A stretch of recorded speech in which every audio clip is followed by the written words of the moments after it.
WRVA.com. I'm Gary Hess, News Radio WRVA, the voice of Virginia.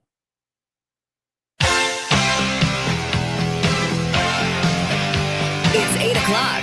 Richmond's Morning News with Rich Herrera, keeping you one step ahead of everyone else. Wake up with Rich or play catch up all day. This is News Radio WRVA.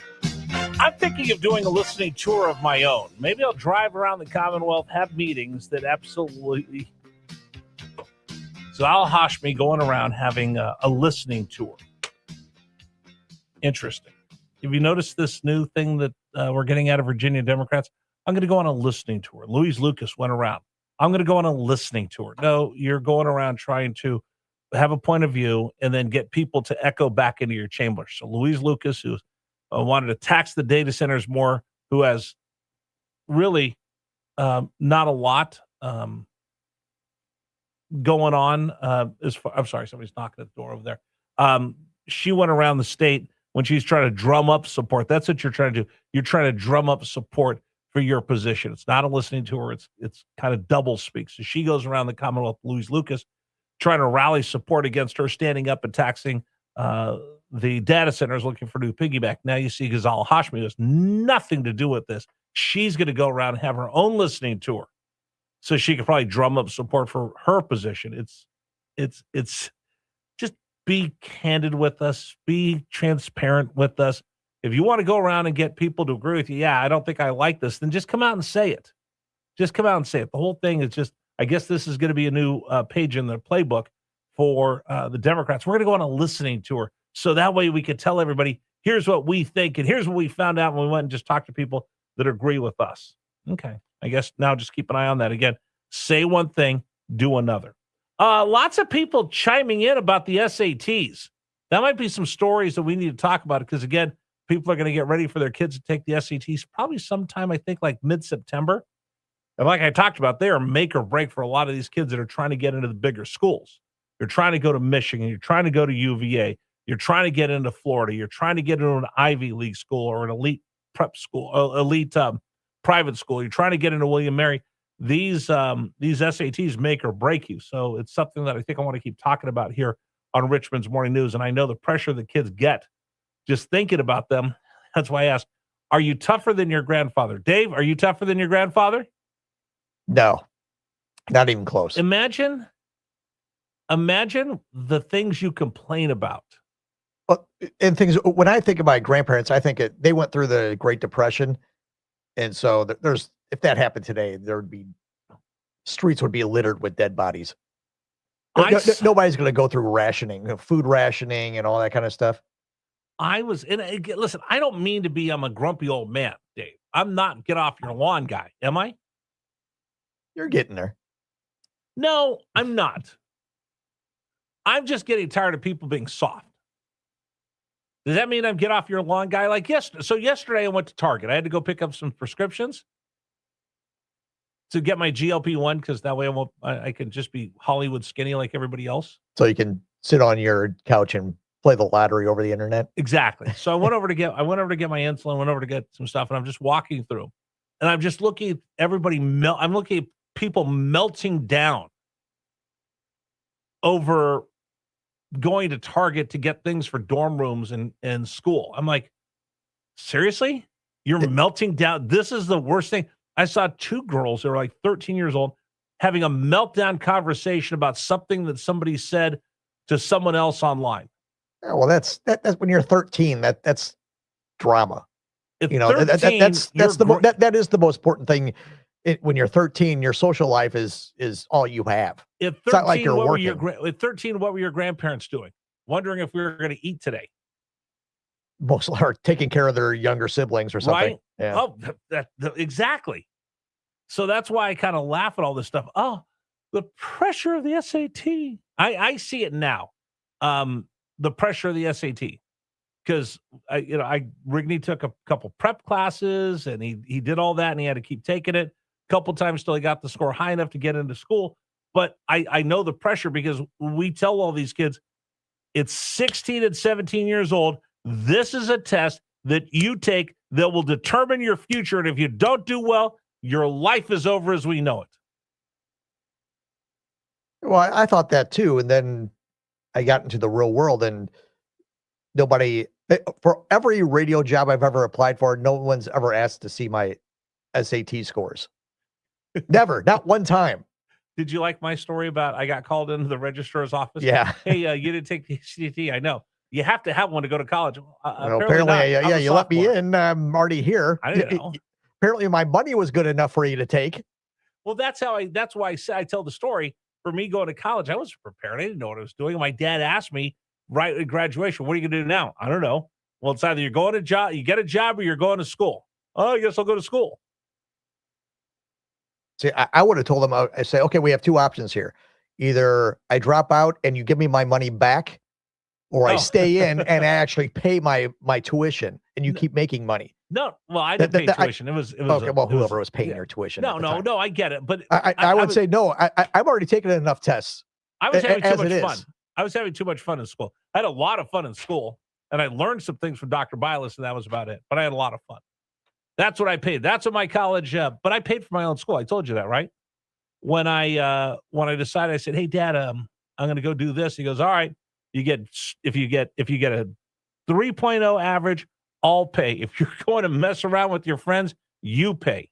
And you ended up paying. What'd I do? Mess around with their friends. Got a job as a dishwasher at a restaurant and worked my way up to being a waiter. And I paid for school, and I had the best time ever. There you go. Probably should have listened to him. And got a 3.0. Got a 3.0 and actually learned to study. Anyway, it's Richmond's Morning News. Good morning, everybody. News Radio WRVA. It's 8:10. Let's get to Richmond's Morning News Brief. Again, I'll do them real quick. We will use the sound, though. All right. More damning evidence coming out showing that Dr. Fauci was not the good doctor. This from Fox News on the text messages they're now coming through. Number 1. In one text thread from January of 2021, Dr. Fauci discusses the impact of the COVID-19 injection on pregnant women. Dr. Fauci writes to the then Surgeon General and head of the CDC, quote, "Many people have significant cytokine storm and fever after the second dose. This theoretically could be associated with miscarriage in the first trimester." Dr. Fauci later said that COVID could cause serious illness during pregnancy and that no safety issues had emerged among thousands of pregnant women who at the time had gotten the vaccine. Dr. Fauci also pointed to guidance from health authorities that left the decision to get the vaccine to women and their healthcare providers. He just looks worse and worse and worse as everything gets exposed again. I want to know, where did it come from? All right, story number 2. Donald Trump and Iran now pointing fingers at each other. You owe me. That's our second big story of the morning. Number 2. So Iran's walking around with the swagger like, we're winning this thing, boys. I'm watching MS now. They're telling us how we've completely played Donald Trump, and we want the Strait of Hormuz. We're going to control it. We want the blockade over. We want the Navy out, and we want ice cream for everyone. And if Donald Trump don't do that, we're not going to cooperate. Well, Donald Trump responds, I don't think they put the ice cream in there, but they might as well because the rest of their demands are ridiculous. Donald Trump says, oh, yeah, you want to get payback for everything we destroyed? We want everything that you've destroyed paid back since the last 47 years. So there. Impasse right now. Here's what's going on. The kinetic strikes are still sitting there with the carrier strike troops ready to wreak havoc upon Iran at a moment's notice. But until then, it's going to be Scott Bessent, who I would never mess with Scott Bessent, the Treasury Secretary, one of the most powerful men in Washington, D.C. He has a python grip around the Iranian economy. And what they're saying now is, you know what? We could just wait them out. Their economy is about to collapse. They might not even be able to pay the IRGC. That's where the stalemate is right now. That's story number 2. Story number 3, no Powerball winner. Number 3. The winning numbers for Monday night's drawing were 6, 37, 54, 55, 64, and the Powerball was 10. A winning $2 million Match 5 power play ticket was sold in Tennessee, and 2 $1 million tickets, the Match 5 numbers, but not the Powerball, were sold in California and Maryland, including a ticket sold at a 7-Eleven on Santa Monica Boulevard in Hollywood.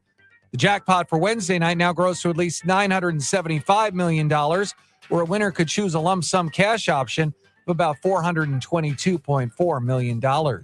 Ted Lindner, Fox News. Dave, Yes. What would life be like if you're the guy who has five numbers and not the Powerball? I mean, do you just walk around depressed for the rest of your life? Well, don't you still get like $1 million or something? I know, but do you? I'll take $1 million. I'd rather have the 975 or whatever it is. But $1 million bucks, I don't know. $1 million bucks ain't bad. All right, It'll still be more than I've ever won on any other lottery. That's true. All right, that's Richmond's Morning News Brief this morning. I could have been a billionaire. Why did I pick the number 11? I could have picked 10. I think the most I've ever won on a lottery is like $2 on a scratch off. I think I won like $50 once. No, I'm never that lucky. That's why I don't play the lottery. Are you now? It's going to be close to $1 billion. Will you buy a ticket? I doubt it. Just hopefully my Salty. my family and friends will buy a ticket, and maybe one of them will win and throw some money my way.